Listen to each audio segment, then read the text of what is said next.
always lit over at AJsRANTroom.com. We got the best bags and accessories, our beloved Black Series. We got fresh lids for you hat lovers, fire jackets and hoodies, and of course we got you covered on the t-shirts. And introducing our first shoe line, Aloysius Germain.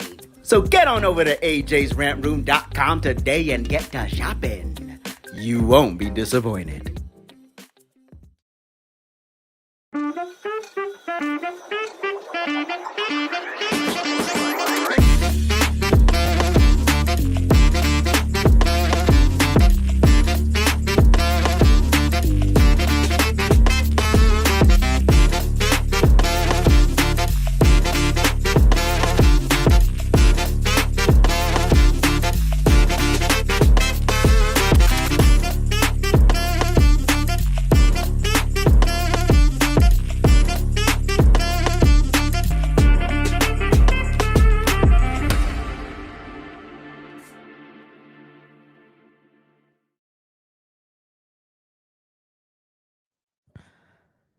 What's up? What's up?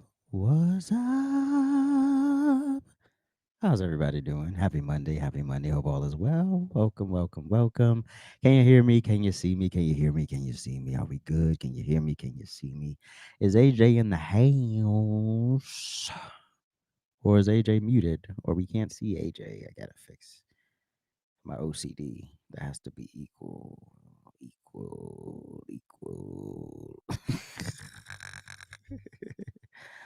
Oh man. Thank you. Thank you. Thank you, Pat. Get well soon to your kids, Jennifer. Always sucks. Being sick sucks. It's crappy for everybody and everyone in your vicinity. Hope everybody had a great weekend. Hope everybody is refreshed and ready to go on this Monday. I'm not, but I hope you are.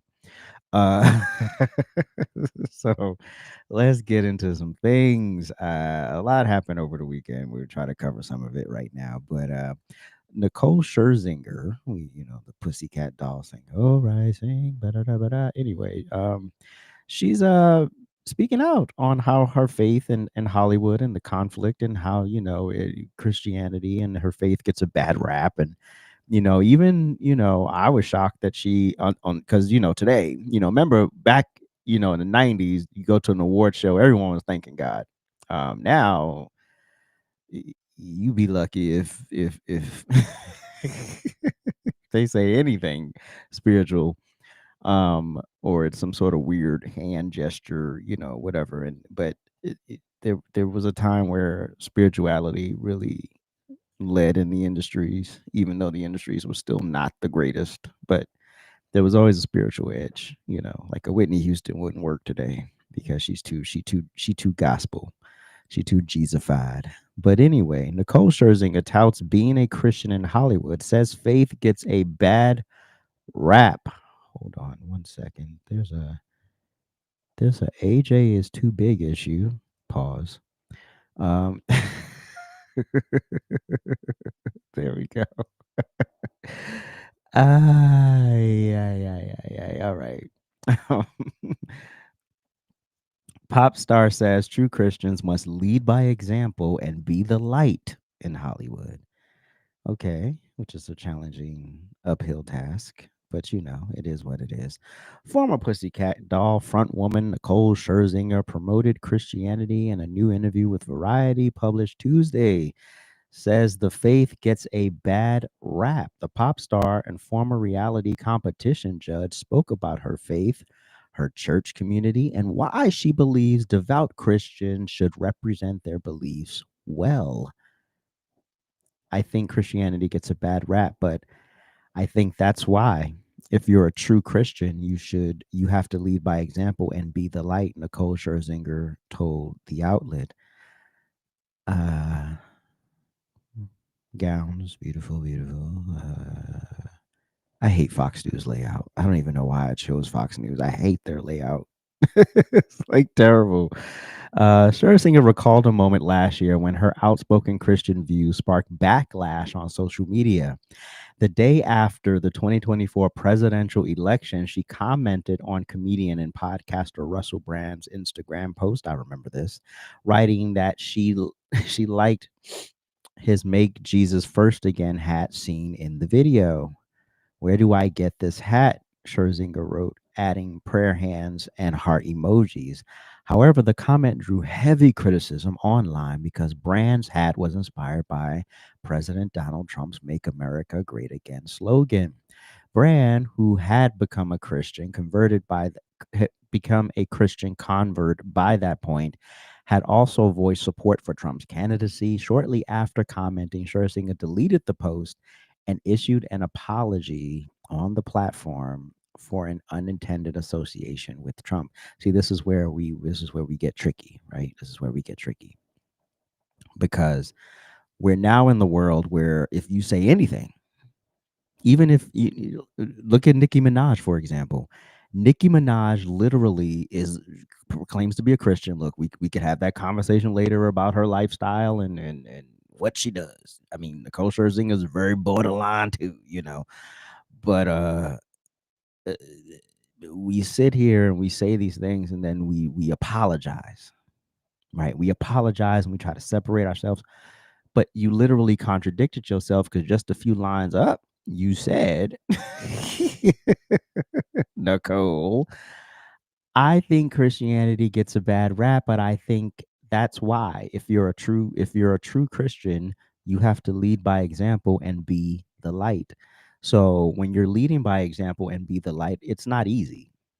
That's not an easy, especially in Hollywood where debauchery is the norm. I've been in some dark rooms.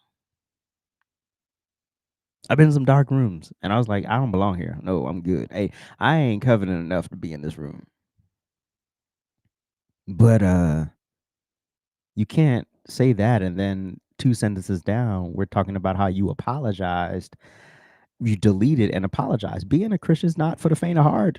It's not. It's not. You're following Christ. That's no easy feat. And people are going to mock you and criticize you and dislike you. And if you chose the money over Christ, then are you a real Christian, Nicole? I got questions. I caught that. Oh man, you can't back down like that because that's what these people want. And if it costs you a job, oh well, it costs you a job. Because if it's about putting your faith at the center of your life, then you have to be willing to make those sacrifices in the flesh because those people are always going to be what they are. They are committed to their degeneracy. They're committed to their disgusting lifestyles and choices. They're committed to that stuff. So if it's just about money and power, Nicole, you did it for the wrong reasons. And I wouldn't have deleted it and I wouldn't have apologized. There's no reason to delete or apologize. Nicki Minaj is not deleting or apologizing. In fact, she said, I'll step up as an ambassador. If you want me to go to Nigeria, I'll go to Nigeria.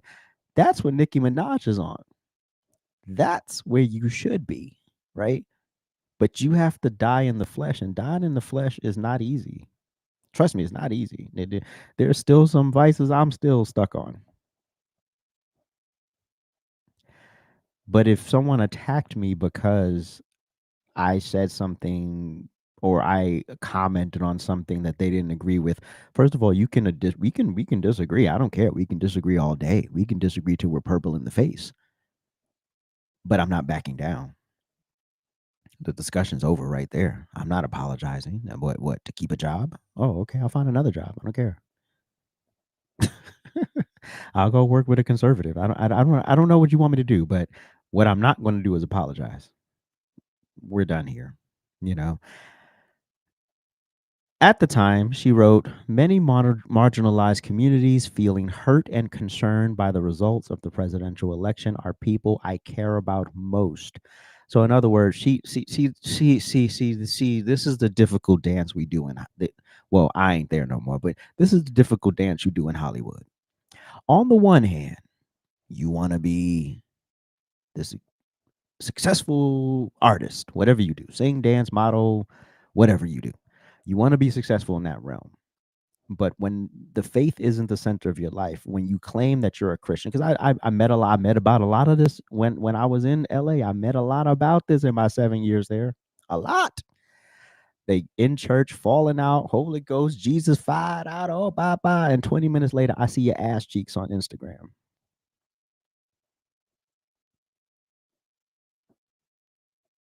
Not an old picture. This is like 20 minutes ago, uploaded. Ass cheeks out. But wait a minute. What happened? What, what happened? What happened to being Holy Ghost fired out, thunder, lightning, fire and brimstone? Ooh, hallelujah. And then you booked a job where you half naked. So I'm a little confused. So Nicole, I'm really not. I'm not sold on that. You're a full fledged. Being a Christian, this is what you stand up to, right? So yeah, I can work with you, marginalized person, end quote, marginalized person, and I'm not gonna impose what I believe on you. But don't ask me. You better not ask me, and you better not say something stupid around me. Those are my two caveats. I had a job. My last AV job in California. Fat ass white dude sitting there, saucy, of course. And I'm like, he's like, Trump's an idiot. And I'm like, and with my other coworker, and we were at his location. So and I was like, no, he's not. I was like, what are we doing here? Like, first of all, if I said anything that you don't like, you would be running to HR in 2 seconds, right? So I'm like, what are we even doing here? Well, why? And then he repeated it, and I repeated, no, he's not. And my coworker, like a couple of years ago, was like, bro, I remember when when you almost went off on that dude because he was like this. Like, what is the point of saying that? Because you see a black dude here and you see a yo white boy. Because my coworker was like one of those black dudes that love rap music, and he was like, yo, I'm from the hood, blah, blah, blah, all that stuff. But so you saw that in the room and you just thought that you could say anything you wanted and that it wasn't going to get any pushback. And that's the stupidity that you have to deal with. So don't do those things. And I'm fine, right? For the most part, I'm just here to make my money and get out. I'm not here to make friends. I don't care if you like me, don't like me, like my views, like my politics. I don't care. I'm not here for that to be liked. I'm here to do my job, But when y'all start talking like y'all know stuff, and then y'all want to start debating, which I had a couple of debates on set with other people, with other actors and crew people, but it was respectful debate. It wasn't a I'm gonna tear you down, I'm gonna call you stupid, I'm gonna call you a coon, I'm gonna call you this. No, it's just respectful debate. We can agree to disagree, but at the same time we're respecting each other. But anyway, yeah, so the marginalized people, that's fine. You could play that game, but that's why I got off the Ferris wheel. I can't play the game. I'm not built like that.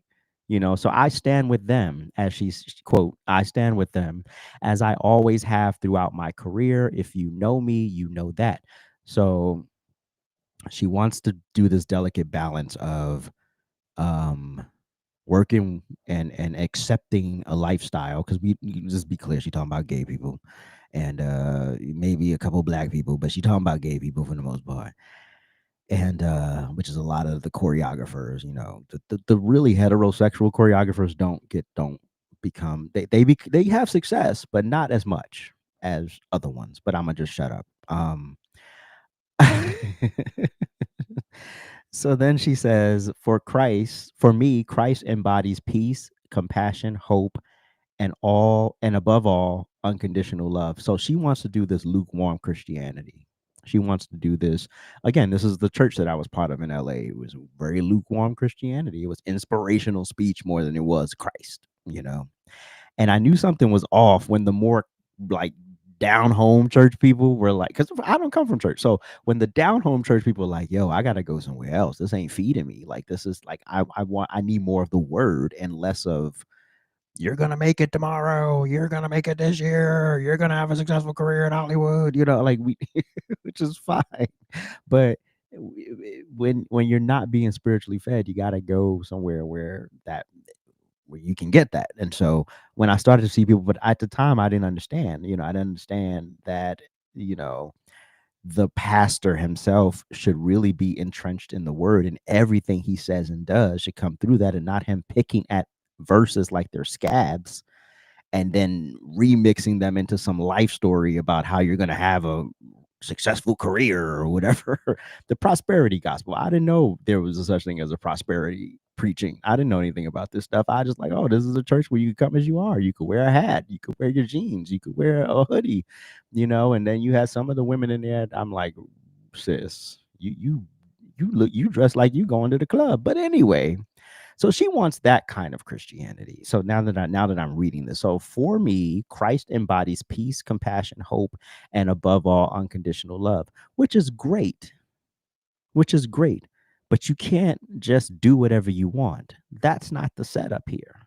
You know, I'm not going to encourage you to be more of an adulterer. I'm not going to encourage you to be more of a hoe. I'm not going to encourage you to be more homosexual. I'm not going to do that. I'm not going to be that kind of friend. Sorry. I'm sorry to break the news to you. Never gonna do it. So don't look to me. Don't look over here. Talk about we going out. You want to go? Don't ask me that. You know better. Now, was there a time where I would have gone out? Oh yeah, I would have gone out. I would have had fun. Yes, absolutely would have gone out. But there's something about that post. Once you die in the flesh, and once it's all, it's just different. It's just different. I don't know, and I know I'm ranting about this, but I'm passionate about it, so I'm gonna keep going. So she says, for me, Christ embodies peace, compassion, hope, and above all, unconditional love, especially for those who may feel it the least right now. First of all, what you feel about yourself shouldn't be contingent on who the president is. Joe Biden was president for 4 years. There was never one day that I woke up and was like, oh man, it's gonna be I'm oppressed. Now, were there some things I didn't like? Yes, I voiced my concern about that. Were there some things I thought were stupid? Yeah. Did we obviously see a man who was in great decline? Yeah. And we were being gaslit about that? Yeah. Were we told someone got 81 million votes, more than the black president? Yeah, we were told all these things. But never once did I wake up and was defeated. Never once. Reflecting on the controversy nearly a year later, Scherzinger says she doesn't regret endorsing the Christian message behind Brand's post, adding that she's proud to be a part of the Christian community in Hollywood. So the Christian community in Hollywood, let me break it down for you. We want to, say we love Jesus, we love blah blah blah, but we still want to be out here hoeing, smoking, and doing all the crazy stuff. We also want to be out here endorsing lifestyles we know go against the thing and go against our dogma, but at the same time we want to sit here and be friends with them and then encourage them to be more of what they are, you know. And it's not about beating someone over the head with Bible verses. That's not what I'm saying, but it's about being clear and setting boundaries. But when you don't set boundaries like Nicole, you can walk that fine line of I'm a Christian, but I'ma still sing Don't You Wish Your Girlfriend Was Hot Like Me. See the difference? Because because the Pussycat reunion tour fell through, but it was almost happening. Yeah, we don't think I forgot that too. So this is Hollywood. This is that lukewarm Christianity. This is not. I'm not gonna say it like I mean it. If someone asked me if, like a lot of these quote unquote Hollywood pastors like Marvin Sapp and Jamal Bryant, if you ask them if homosexuality is a sin, they will sit there and act like they don't understand, or they'll dance their way out of it. They'll verbally dance their way out of it. And meanwhile, they won't condemn adultery. They won't condemn anything. They're literally just sitting there to give you positive affirmations. That's not Christ-like. So yeah, Jesus was all of those great things, but Jesus also set boundaries, and Jesus also went into those spaces not to become those people, right, but to be the light in those spaces and to let people know that how you're living is not right. Right, and then that's where the church is getting confused now, because the first of all, this is about money. It's not really about saving people. It's not about saving souls. It's about how much can we profit off of this. So here we go, lost. And so we halfway endorse something, but not to the point where we call it an exact sin, and we don't really preach about it. So we're not really caught up in that. And it's terrible. It's terrible because you want the church to conform to your life, and that's not the way it was designed. That's not the way God created and designed it. You are to conform to the word. That's it. And if you can't die in the flesh and do what will ultimately improve your life, then that's on you. That's not on.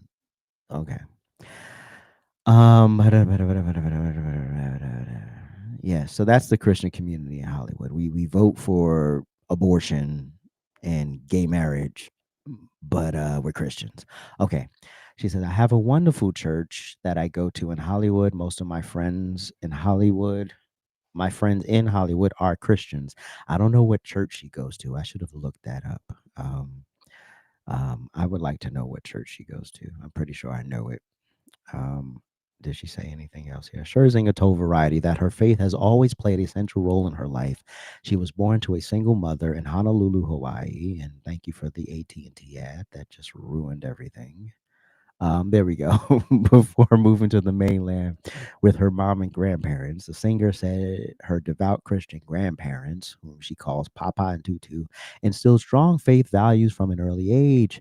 My Papa started out as an atheist and then would go on to be a priest and then a bishop. And now he's an archbishop in the Ukrainian Orthodox Church, she said. My tutu's mother had 22 pregnancies, 4 miscarriages, and 18 children, living in a three-bedroom house and having no money but a strong faith. That's the blood I am. Yeah, but that's not the blood you're. No, Nicole. But you know, the Hollywood machine will be the Hollywood machine, and and the real Christians that are in Hollywood, for the most part, under the radar, mind their business. You ask me something, I'm gonna tell you what it is. Don't ask me if you don't want to know the answer. So, anyway, let's move along here. So, I think it's a little too late, but I think this rabbi should have spoken out against Mamdani mayoral candidate, Zohran Mamdani, sooner. But in an unprecedented move, Angela Bush, I don't know how to say her last name. I'm not even going to butcher it. The rabbi of New York City's largest Reform synagogue comes out against Zohran Mamdani. Check out what he had to say. That this is an existential moment for our Jewish community. Some fear that in the most Jewish city in the world, we are becoming strangers once again. I share many of those fears. I fear living in a city and a nation where anti-Zionist rhetoric is normalized and contagious, where Israel is singularly and repeatedly called out and demonized as the worst actor on the world stage, where our children feel ashamed to call themselves Zionists, or afraid to wear Jewish symbols, or worry they can only belong if they are the good kind of Jew. I'm terrified by how anti-Zionist rhetoric and anti-Semitic tropes have led to some deadly violence against Jews. Mayoral candidate Zohran Mamdani has contributed to a mainstreaming of some of the most abhorrent anti-Semitism. His shocking 2023 accusation, when the boot of the NYPD is on your neck, it's been laced by the IDF. Wow. This crosses the line clearly into anti-Semitism, not only demonizing Israelis, but echoing the age-old anti-Semitic trope that Jews across the world are the root cause of our problem here. Now that I agree with. Wow. Now, ladies and gentlemen, that is anti-Semitism. Not some little college kid who wants to challenge the Holocaust on campus in a debate. That's not in. That's, you have to produce facts, evidence, and all of that stuff. But Uh, uh. But okay, we'll see what happens tomorrow. His false claims of genocide, his reluctance to label Hamas a terrorist organization, his unwillingness to condemn phrases like globalize the Intifada and absolute opposition to Israel as a Jewish state contributes to an atmosphere of denigration and ostracization of Jewish people everywhere. In addition to dangerous rhetoric, his pledge to shut down the NYPD's Strategic Response Group, which broke up the violent protests at Columbia, could mean that when Jews are under attack, we may not feel protected.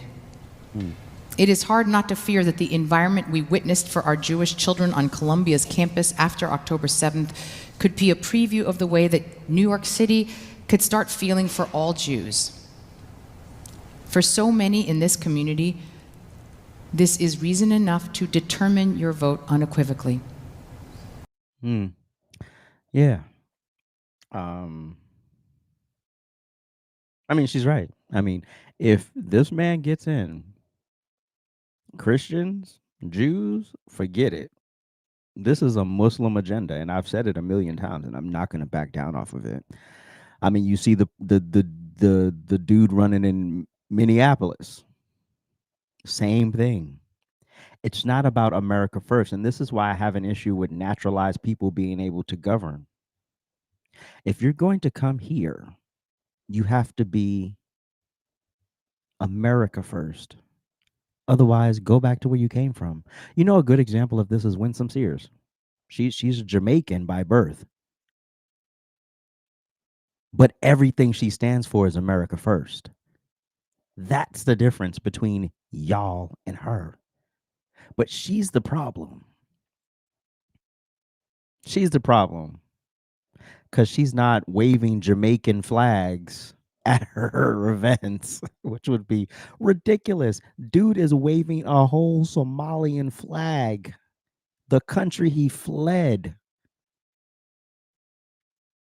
You have people screaming death to America as you take advantage of the privileges of being an American. What the hell have we gotten into at this point? Where are we at this point? Now, do I think this come a little too late? It might have. We might be a little too late here, but there's still more time. Not everyone has voted.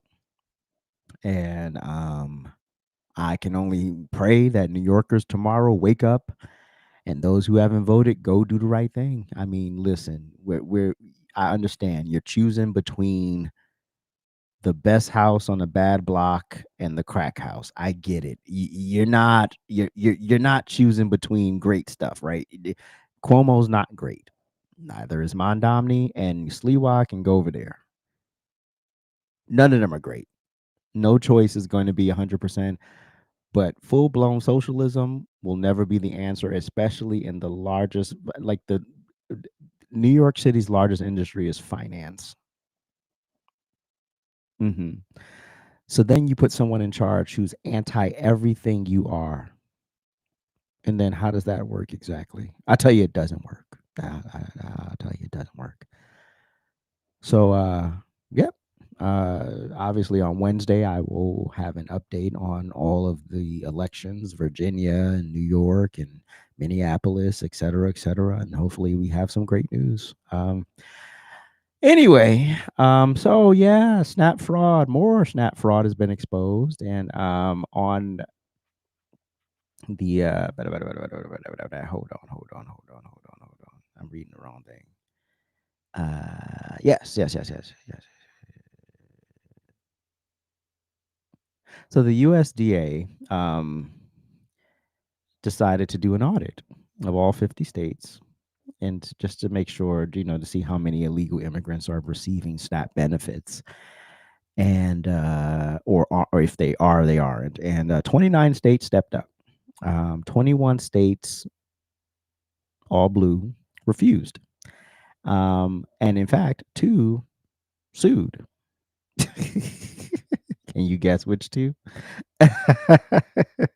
And in just the states that cooperated, they uncovered some really disturbing, ridiculous things. And this is just the tip of the iceberg. Take a look. Day one of USDA, February 13th, is we sent letters to every governor in America being very clear that no illegal aliens can use SNAP. 0, 0, 0. We asked every state for the first time in history, and this was in February, to send us their data and let us, with Doge and a war room, actually start going through this data to better understand how this explosion of SNAP benefits happened under Joe Biden. We increased almost 40% on this program in just a couple of years under the Biden administration. Of course, we know they were trying to buy the election, but that's a conversation for another time. And since we have asked for that data, 29 states have complied. Of course, almost all the red states, a couple of couple blue states too. But in that data, and I haven't talked about this yet publicly, in that data we've studied about $100 billion in spend. We have found thousands and thousands of illegal use of the EBT card. We have been moving people off of SNAP. We've got almost 700,000 people, I think, we've moved off just since the president took office. We've arrested about 118 people. So this has been ongoing. But, Rachel, to your point, what this conversation has allowed is a national spotlight on a broken and corrupt program. We found one guy in 6 different states getting a benefit. We found about 5,000 people that are dead who are still getting benefits. Like, it is time to drastically reform this program so that we can make sure that those who are truly needy, truly vulnerable, are getting what they need, and the rest of the corruption goes away and we can serve the American taxpayer. Exactly. But because Trump is president, we just want to act like nothing's happening. Nothing's happening. We don't see it. We don't understand it. And it's ridiculous. Waste, fraud, and abuse hurts everyone. Waste, fraud, and abuse has to end. And the fact that you have states that won't comply and 2 that are suing tells you everything you need to know about Democrats in particular. The jig is up. If this doesn't piss you off, get out of America. The Democrat Party has literally turned its back on working Americans. They've literally built a strategy around protecting illegal aliens.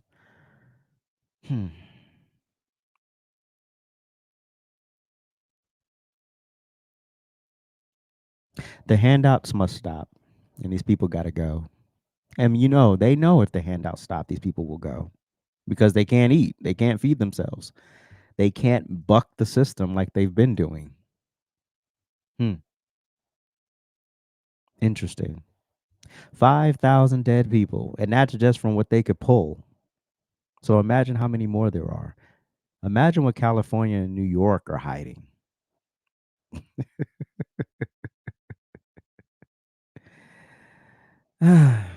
But this is why they don't want to produce a census, because they will probably lose about 20 plus House seats. Because the congressional seats are based on population, and if you're counting illegals as part of your population, that's a messed up thing to do. So the jig is up. We gotta get smarter, and we are. Progress is slow, but and the Trump administration is not perfect, but we are making some progress. Now let's talk about our favorite governor. Gavin Newsom says he hates politicians who lie to your face.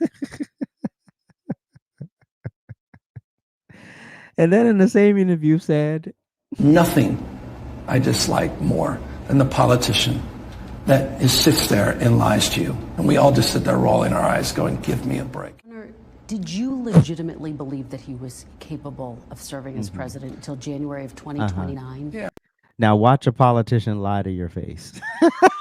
I think my focus was, frankly, situational. It was making sure Donald Trump didn't get back into office to experience everything that we're experiencing today. And there was no interaction I had that suggested otherwise. What do you say to Americans who feel misled by you and other top I misled in what Democrats respect? He decided to step about the down. mental acuity of President Biden, that they wish you'd sounded the alarm sooner to give way for I never an experienced. open Look, convention? I'm not going to substitute myself for someone else or for popular opinion. I'm going to express my relationship to my truth with the president. No, first of all, there's no my truth. There is the truth, and that's it. I hate, if you ever want to annoy me, another thing you could annoy me by saying is my truth. Because it sort of charges me with with having to accept it. No, I don't care about your truth. We care about the reality of the situation. And the reality of the situation is your state is number one in homelessness. It's up there in poverty, in addiction, worse gas prices, worse income tax, gas taxes, budget deficit, retail theft, citizen exodus. I'm part of that. COVID mandates, they were insane. We had a curfew in Los Angeles. Literally a curfew. The Lyft app stopped working, the Uber app stopped working after 8 p.m., I believe. And so I didn't understand. If you were like a essential worker who worked the night shift and you had to depend on public transportation, Uber, Lyft, or whatever, cabs, and now they're all shut down, how were they getting to work at that time? Insanity. California lost its damn mind behind the COVID-19. Number one in COVID mandates, number one in COVID school closures, number one in COVID business closures. Illegal immigration off the chain, funding illegal migration off the charts, illiteracy crazy. This is California, ladies and gentlemen. And this man wants to be a president.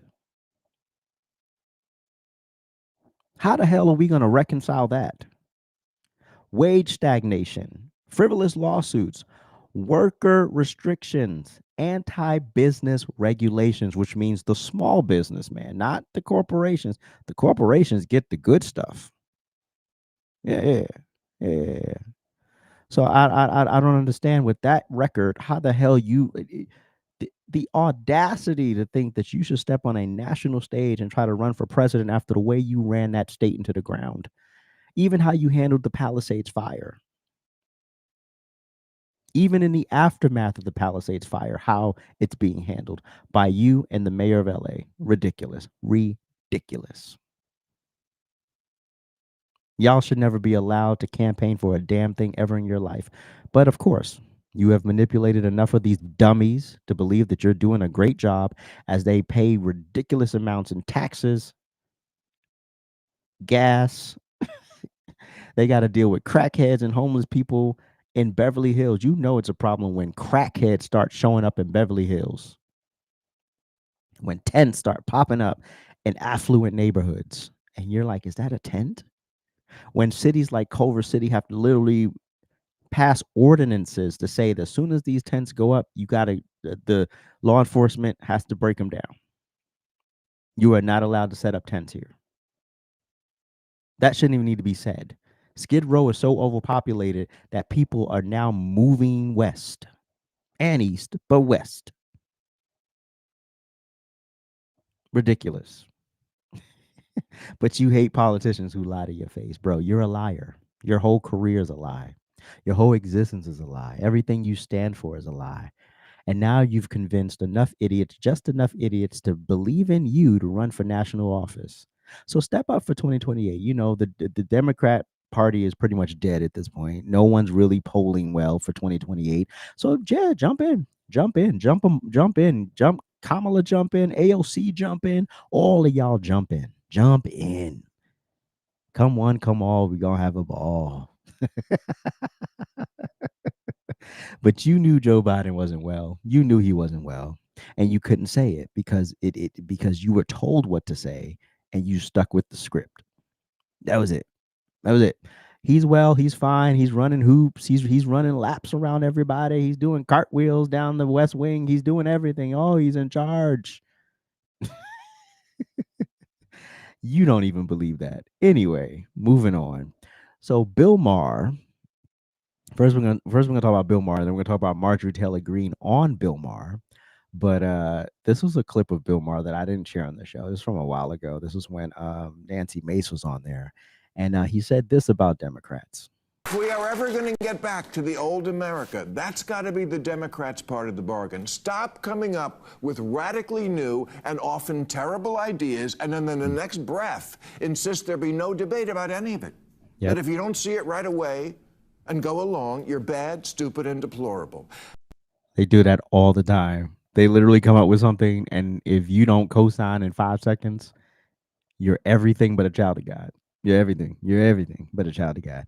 If you don't go along and get along, if you don't do what I say, if you aren't what I need you to be, if you aren't accepting these pronouns and weird things and furries and all type of, if you're not accepting that, you're the problem. As if you were saying, duh, 2 + 2 = 5. Isn't that obvious? Yeah, it's obvious you can't add. Facts. Facts. You can't just say shit. Yep. Math is racist. Yo, the math is racist stuff got me, bro.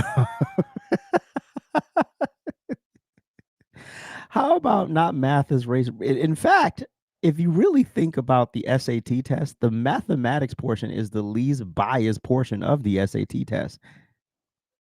It's stuff you haven't learned. It doesn't mean it's racist. Right. And so you go back to the public school system that's being funded by your political party that you love so much and figure out why the curriculum sucks. That's what you do. You don't say math is racist. For Palestine. Race for Looting is Palestine. cool. Mhm. Healthy at any weight.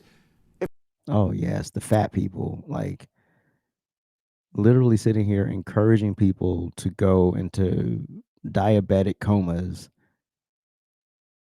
kidney failure, hypertension, organs are being smothered. And we're saying, yeah, that's healthy. That's your truth. Men's football team played the women's team, it would be a tie. You can't just say shit. Exactly. Oh, yeah, women can play in men's sports because that's what they're trying to do. They're really trying to get a woman in the NFL. And good luck to her. If it ever happens, good luck to her. Because, yeah, I've seen some gruesome injuries. I mean, last night alone, and Jaden Daniels' whole arm is like on the ground. And you want us to be gentle? Like, what they're going to create special tackles for women? Like, get the.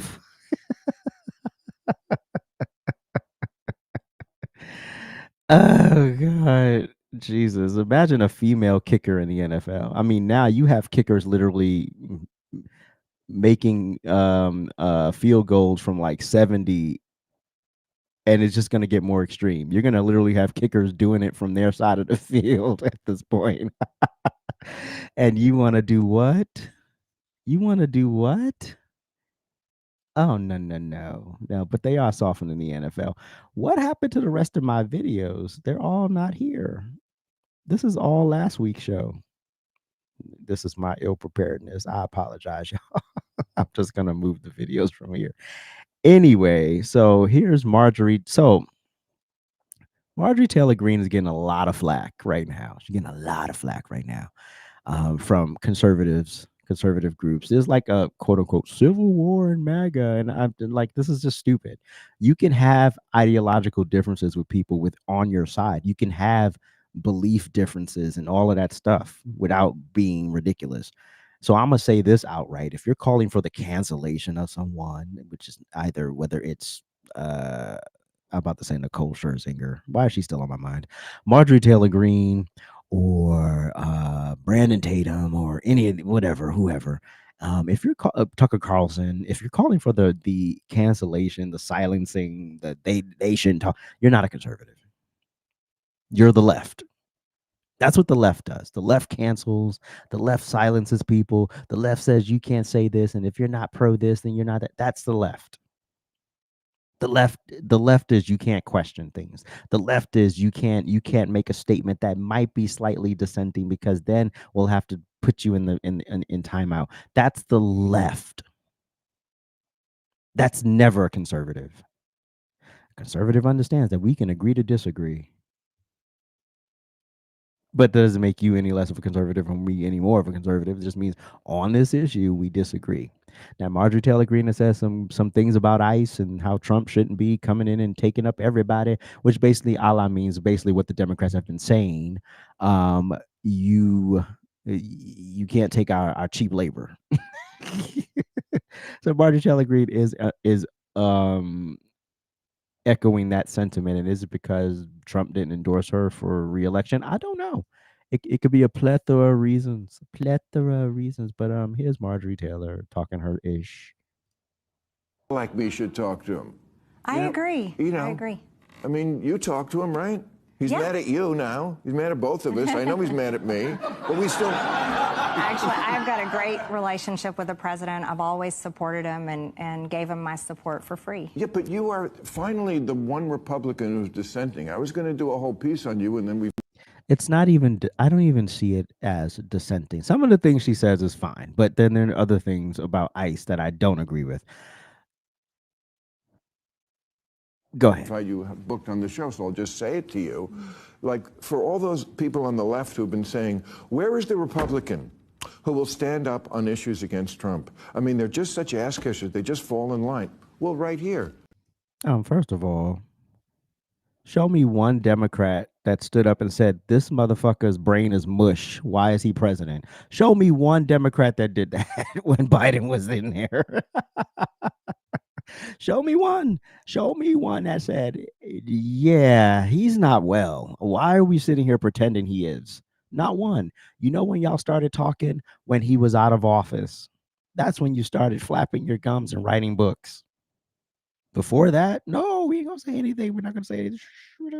The only person who said something, and that was at a fundraiser actually, was George Clooney. And I'm pretty sure he still went and voted for Kamala. That was the only person who said something before the election. He was the only one, and then y'all tore him apart. He's still doing interviews defending his position. But no. So you show me one Democrat that stood up to the mafia and said, this man is ridiculous. He's using an auto pen. He's barely here. We can't have a meeting with him. When he's in a meeting, he picks and chooses who he wants to talk to, and it's very staged and choreographed. Show me the person who stood up and said that during Biden's tenure, and I'll wait. I mean, but always when it's Donald Trump. When it's Donald Trump, you got to have somebody that's standing up. You got to have somebody. Nobody stood up to Biden. Shut the fuck up. You've dissented on the Epstein files. You've dissented on a number of issues. Healthcare. Where's my list? Okay. ICE. The government shutdown. He's spending too much time overseas and not enough here. And you know, the Obamacare one. Let's talk about that one. I mean, I would love to know what the Republicans really want to do about healthcare, which is the premiums are going to go up tomorrow. Me too. I'm waiting for the plan. I haven't seen it yet.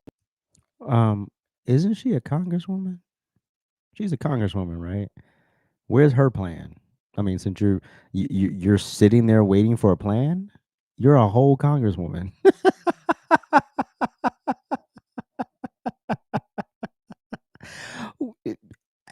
Have you not proposed anything? I mean, what are we doing? What are we doing? If this is such a concern of yours, why haven't you stepped up? You know what? I see where, or maybe there is something I'm pretty sure there's something in the making, but I'm just like, why is the government in healthcare to begin with? Can we start there? That's my question. The Affordable Care Act should have never happened. We should have never had this. We should have never had it. We were lied to. And no one on the left, speaking of Democrats will never admit that this was a bad idea. You told us to just accept it and we'll talk about it later. What did Nancy Pelosi say? We'll get into the details later. Obama sat there and told a bold-faced lie. If you like your doc, you keep your doc. If you like your coverage, you keep your coverage. That was a whole lie. I didn't even realize I was getting premiums on my taxes. I didn't even realize it. I never even realized it was there because I didn't sign up. What am I signing up for? It should be a choice, first of all. And if this is so affordable, why do you need these subsidies? Again, we always talk about healthcare from the wrong angle. We need to talk about healthcare from the raking over the cold costs that if you get sick in this country, forget it. You're going bankrupt. That's it. That's the angle we should be talking about this from. It should not cost you your entire life savings because you got in a car accident or you got sick or something happened. It shouldn't. Why is an ambulance ride so expensive? Why is an aspirin in the hospital so expensive? Why is an IV drip so expensive? These are the questions we should be asking. But no, we want to attack it from, let's cover the over expense. No, let's attack the over expense itself. But nobody want to have that conversation.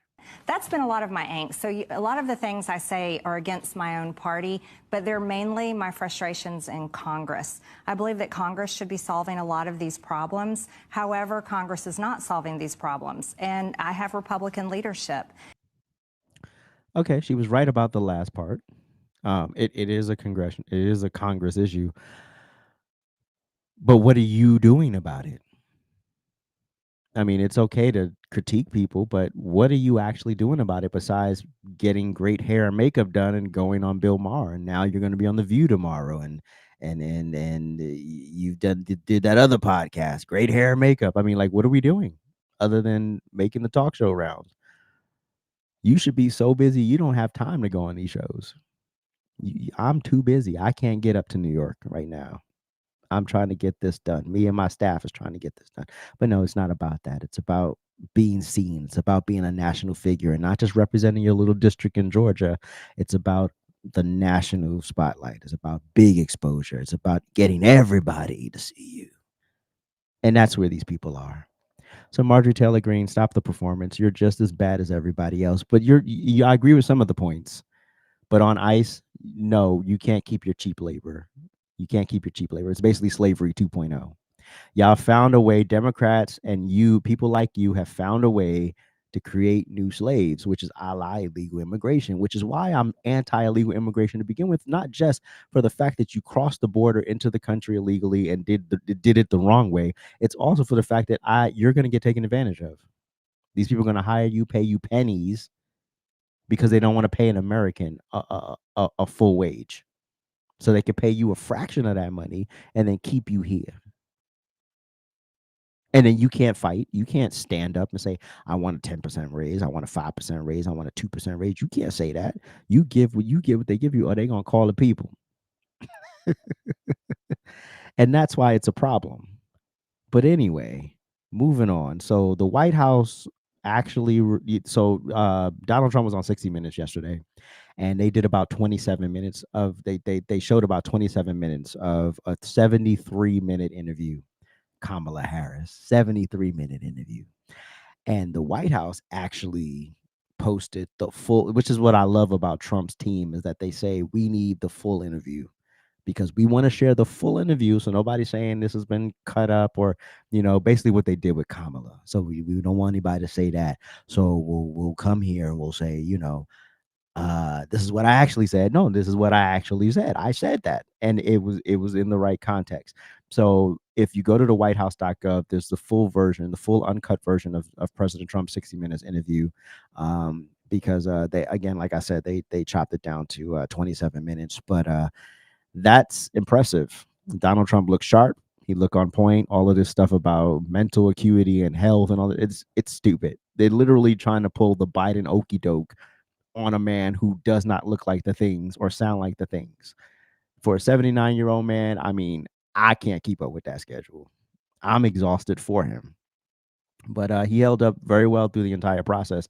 Now, because I did not put the videos in the proper things. I don't know which video is going to pop up first, but we're gonna go through a couple of clips from the interview. Hopefully the one about hopefully the one about Letitia James and them comes up first. No, that's ICE.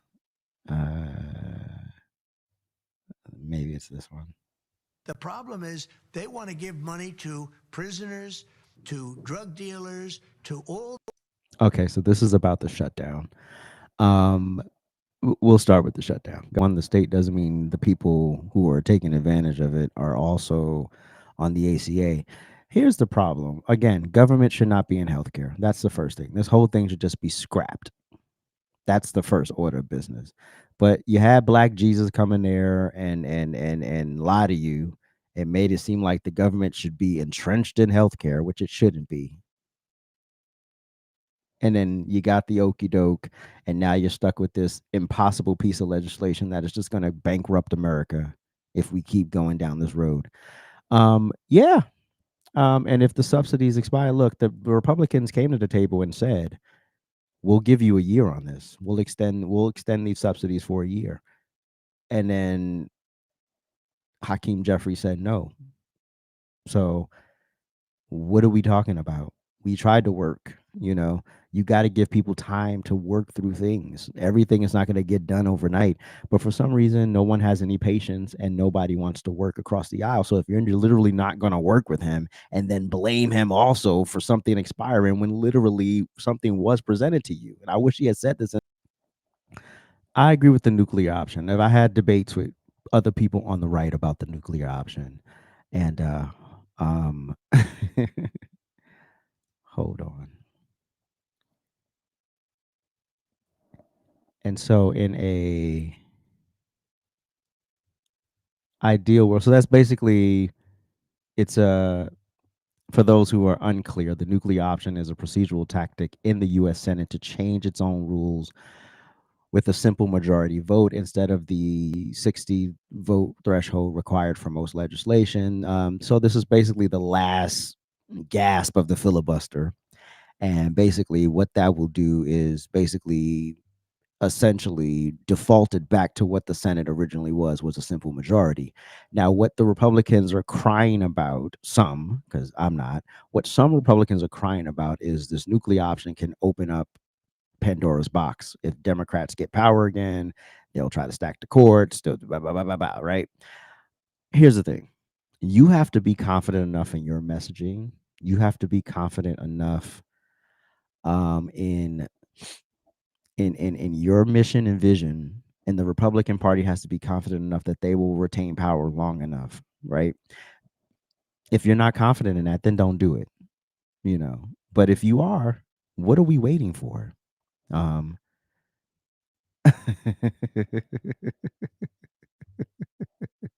stupid. Yes, I'll debate the right. Here's the thing. I'm not tribal. Yeah, I'm a Republican. I'm on the right. All of that great stuff. I voted for Donald Trump 3 times, but I am not tribal. Donald Trump had to earn my vote every single time. Every single time. It wasn't by default. It wasn't just handed over because you're Donald Trump. Every single time. And when I see somebody working hard and I see somebody really hitting the pavement and really doing the damn work, this man did 1 billion rallies over 4 years. Almost got his head blown off on the one time CNN aired a rally. Yeah, we're he earned it. 2016, it was a very last minute decision. I wasn't going to vote. I was like, I don't know. I'm like, based on that last debate, I'm kind of leaning Trump, but I'm not 100% sold. But at the last minute, I was like, you know what, just go vote for Trump, and we'll see. And I remember being on set 2016 election night, and every time the director yelled cut, everyone runs back to their phones, and we were just trying to see the election results. And I'm like, yo, is he really about to take this? And of course they're all panicking, and I'm just there silently smirking because I'm like, I didn't even see that coming. I didn't think he was going to win, but I was like, I know I voted for the candidate I thought was best. When he won and we're sitting there working and people are deflated, it was hilarious. Anyway, So if you're not confident in the Republican Party and the Republican Party's mission and vision, then don't take the nuclear option. Don't take the nuclear option, and then we can just keep this stalemate going until Democrats wake up, and then trying to legislate while what's the word, barter? What not, is it barter? No, something. Anyway, you're playing politics with the lives of Americans. And I know I have my issues with the SNAP program. I have my issues with it. But there are genuine people who genuinely need the program. And for those people, I am concerned, right? Those are the people I'm concerned for. These losers who are screaming into their $2,000 phones about losing their benefits. I don't care about those people. I care about the actual elderly people, the actual disabled people, the veterans, the people who really need this right now. And so, yeah, and then it's the holiday season on top of that. And I have a heart, and I think Trump has a heart, and I think he's trying to figure it out. But this whole we're gonna wave to Republicans. No, this looks terrible for Democrats. The polling says so. So do whatever you want. Now, hopefully, this next video is about Letitia and Comey and them. Hold on, I know I'm so prepared. I think it's this one. Facts. Additionally, I didn't see Kamala Harris get asked these questions. Joe Biden wasn't asked these questions. Did you intentionally send your 3-letter agencies after Donald Trump? When were these people ever grilled? If her fat ass didn't commit a crime, she wouldn't have been indicted, right? Right? Allegedly, because you innocent until proven guilty. But if she didn't do something nefarious that there was enough to indict on, allegedly, she wouldn't have gotten indicted. There would have been nothing to work with. But you literally sued this man for the very thing you're doing. But this is what they do a lot. A lot of the times, the stuff that they're calling you out for, they're actually doing themselves. And that's the craziness of these people. James Comey, same thing. What are we talking about here? You can literally go. I went over several of this man's lies, several of him lying under oath, and we're gonna sit here and say, "Oh yeah, you're going after your political." No, you messed with me, and we could have left you alone, but you decided you can't be throwing. What do they say? Don't throw cantaloupes in glass houses or throw stones in glass houses. You throwing stones in a glass house. You can't be dirty and then try to take somebody down for being dirty, dummy. Because guess what? Like I've always said, the pendulum eventually swings back the other way. And when it does, what did you think was going to happen? And once we get President Autopen and these BS pardons, yeah, Fauci better be in the hot seat. I want a Fauci-ouchie trial. But nobody's ready to have that conversation. But he's not wrong. And he's not getting political retribution. You did wrong.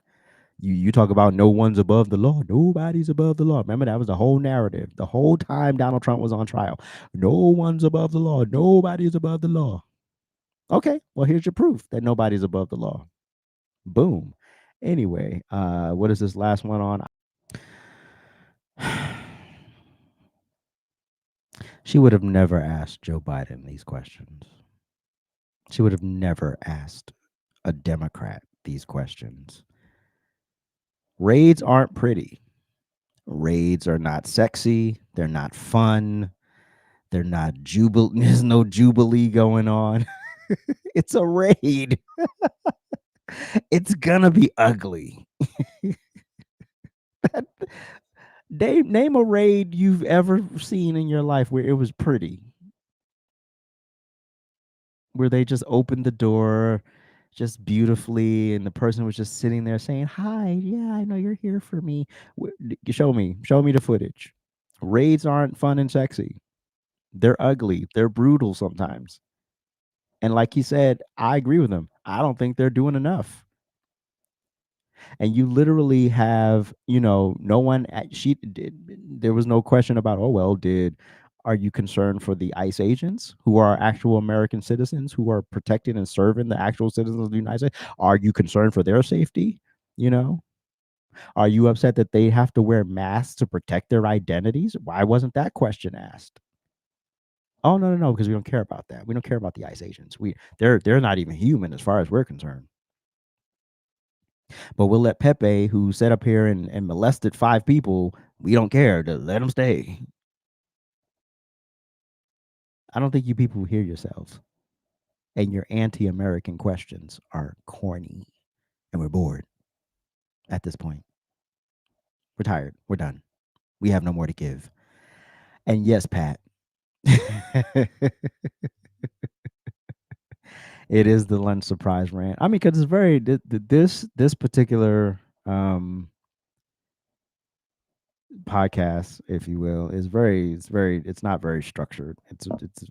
It has a structure, but it's not like the rant experience where it's very segments and it's very fact based. A lot of this is just my opinion, right? And the rant experience is more dealing in deeper facts and truths about things with some opinion.